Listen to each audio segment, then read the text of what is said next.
Falámos agora com o Padre Manuel Barbosa, secretário e porta-voz da Conferência Episcopal Portuguesa. Cumprimento. Muito boa tarde. Boa tarde. Obrigado, Padre Manuel, por estar connosco para este processo de desconfinamento que tem de ser pensado também para os ambientes de culto. Acredito que há indicações precisas que estão a ser pensadas e delineadas.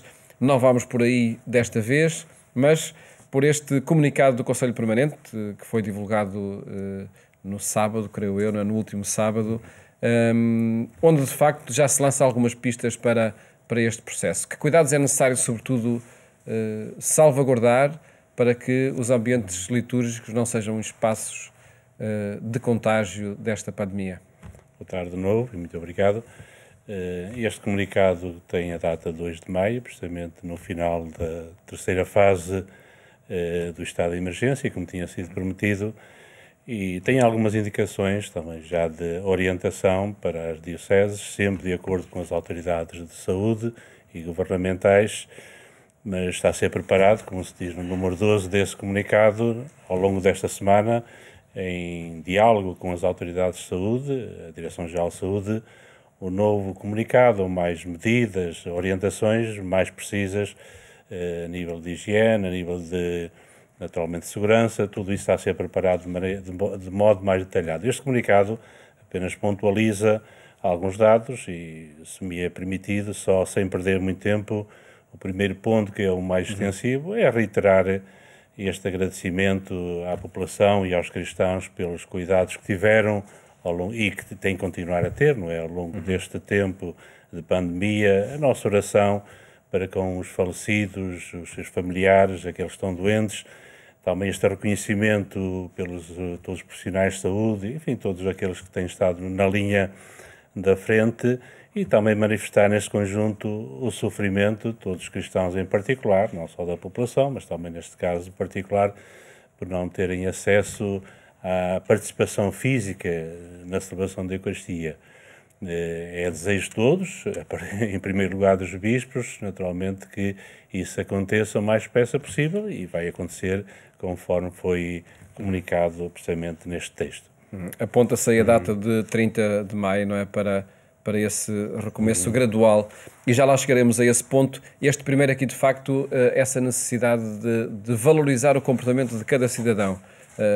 É o ponto fundamental para que este processo consiga ser ultrapassado. Sim, é um apelo constante, enfim, para toda a sociedade, no que diz respeito para aqueles que estão na Igreja Católica, a terem todos o cuidado desta prudência. O Papa falou no dia 24 de Abril, numa frase muito simples, em forma orante, para termos todos prudência e obediência às autoridades. Nós aqui pusemos acatamento, mas vale o mesmo, não é obediência cega, é responsável, livre, mas temos todos concorrer para isso, e esta prudência, este cuidado deve continuar. Sabemos bem que isto está para durar, infelizmente, não sabemos quando termina, e enquanto isto andar, desculpa a expressão, nós temos que ter essa responsabilidade cívica, esta responsabilidade solidária e também a esperança, naturalmente, que esta situação termine.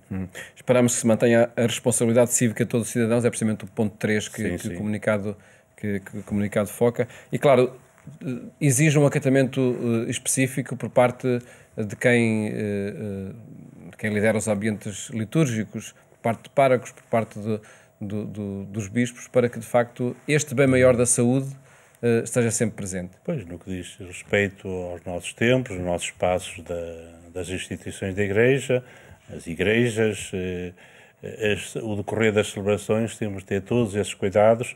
Aqui já estão algumas indicações, outras são gerais, temos que comungar daquilo que é para todos este tipo de acontecimentos. E, como disse, portanto, nas novas orientações teremos em conta, de modo mais preciso, muito concreto, para todos os ambientes, para as celebrações, indicações para as dioceses que depois aplicarão de acordo também com as autoridades locais de saúde. Mas temos de ter isso muito bem em conta. Aqui já estão delineados em relação mesmo a alguns sacramentos, algumas celebrações, mas virá depois de maneira muito mais precisa, como disse. São os pontos, enfim, a partir do ponto 6, onde se referem essas indicações, que agora serão então mais precisas. Estas disposições são disposições da Conferência Episcopal, com ouvido também, enfim, as entidades de saúde? Sim, é da Conferência Episcopal. Quando diz comunicado, o Conselho Permanente da Conferência Episcopal Portuguesa, o Conselho Permanente é o órgão, naturalmente, que executa as decisões da Assembleia Plenária, pode tomar decisões de acordo com os estatutos, e gostava de salientar que estes comunicados, todos ao longo da pandemia e anteriores, até inclusive aquela decisão pela consagração belíssima de Portugal e de Espanha, no que nos diz respeito de Portugal, ao Sagrado Coração de Jesus, ao Imaculado Coração de Maria, todas estas decisões do Conselho Permanente foram tidas em conta depois de ouvir, de auscultar todos os bispos diocesanos. Portanto, sempre um processo coletivo. É um processo coletivo, um processo sinodal de auscultação e de ter em conta o que cada bispo diz. Portanto, depois o Conselho Permanente tem a legitimidade para tomar a decisão, mas gostava de destacar esse aspecto, porque às vezes pode parecer que isto é uma decisão de cima para baixo, no sentido de ser tomada por um grupo. O grupo em si mesmo é legítimo, é eleito pela Conferência Episcopal para representar a Conferência, mas mesmo assim há sempre este cuidado de estatutos e não só, para que todos os membros da Conferência, neste quadro representados pelos bispos diocesanos e seus auxiliares, aqueles que têm direito a voto, sejam ouvidos sobre estas questões.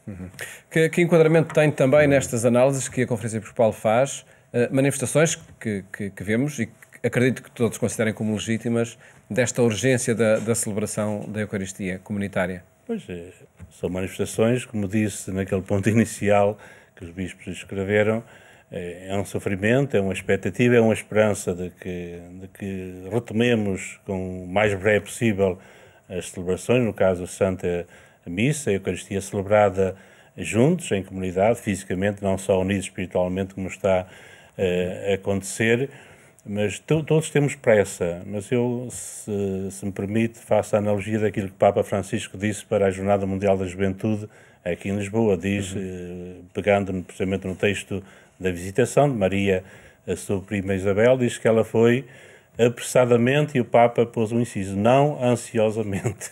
Portanto, temos pressa, mas sem esta ânsia, sem este nervosismo, que às vezes pode, não digo estragar, mas pode não ajudar a que este processo de luta contra a pandemia seja efetivo. Portanto, é preciso ter esse cuidado, pressa, todos nós temos, todos nós queremos já ardentemente que retomar as celebrações de modo físico, todos presentes na celebração, participando, mas tem esta ânsia e este nervosismo que pode ser contraproducente. A responsabilidade, de facto, aqui tem de ser a palavra de ordem, não é? Para estas decisões. A responsabilidade de solidária, todo este sentido de esperança, mas é a responsabilidade para que todos cuidemos deste aspecto tão essencial. As próximas indicações serão, então, da forma de celebrar os sacramentos, das formas de encontro, as formas de participação? Sim, terão, antes da celebração da Eucaristia, todos os cuidados nos espaços, nas celebrações, das pessoas que estarão, também durante a celebração da Eucaristia e depois, no que refere à Eucaristia, mas depois haverá um conjunto de orientações, umas 10 ou 11, especificamente sobre os sacramentos e sobre outras formas, outros atos cultuais que temos na Igreja. Por exemplo, o último ponto já incide aqui nas procissões, um dos últimos pontos, procissões, festas, concentrações religiosas, acampamentos e outras atividades similares que são passíveis de forte propagação da epidemia, ficarão adiados para o próximo ano pastoral, enfim, quando for terminado. Depois há um conjunto de números que permite aqui sobre alguns sacramentos e também alguns sacramentais. Em linguagem, são celebrações que não são propriamente a celebração do sacramento. E não diz todos. Quando diz, por exemplo, no ponto 6, eu gostava de destacar isso. A celebração ou as celebrações dos sacramentos que implicam contato físico, como as unções, ficam para o próximo ano pastoral, mas, em alguns casos particulares, e até dá o exemplo do batismo, da ação dos doentes, podem ser realizados com as devidas cautelas. Eu penso que isso foi interpretado como todos os sacramentos, não é? Os sacramentos, está aqui dito, que implicam contato físico. Portanto, por exemplo, o matrimónio pode ser celebrado, já podia ser, na fase anterior. E aconteceram até alguns matrimónios, não é? Que temos conhecimento. Aconselha-se que sejam adiados para mais tarde, mas quem quiser celebrar pode celebrá-los, naturalmente, com as devidas cautelas e com o número de pessoas que está estipulado neste momento. Salvo erro, são 10 pessoas, não é? Penso eu. Portanto, é só para dizer que é preciso ler bem e o que está aí é o que é dito aí e não outra coisa que não foi dito. De facto, é uma nova circunstância que exige também, de facto, uma aprendizagem e daí que esperamos então essas novas indicações para concretizar novos passos de desconfinamento a palavra também que é destes dias. Padre Manuel Barbosa, muito obrigado por ter estado aqui no programa Eclésia. Quando saírem as orientações, veremos. Cá estaremos também para as divulgar, porque de facto essa informação, sem dúvida nenhuma, que é preciosa. Muito obrigado. Muito obrigado.